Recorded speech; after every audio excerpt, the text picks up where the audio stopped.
Hey guys, today I'm going to tell you how to turn off stolen device protection on iPhone without Face ID. If you're using any iPhone and you want to turn off your stolen device protection without your Face ID, so let's see how can you do that. First of all, you have to open up your settings, and here you have to make sure that there is no any update available on your iOS. So you just have to go for general, go for software update, and here you have to make sure that your device is up to date. Once you have checked, you have to simply go back, and here scroll down and look for Face ID and password option. Simply tap on it, and here enter your passcode. Once you have entered, you have to delete your Face ID.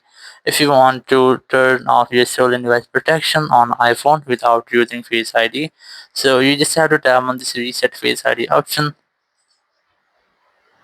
and once you have reset your Face ID, you just have to scroll down, and here you have to look for the option of stolen device protection, and here from here you can easily turn it off.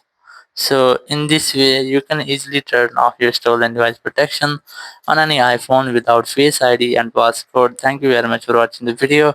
Until next video, bye bye.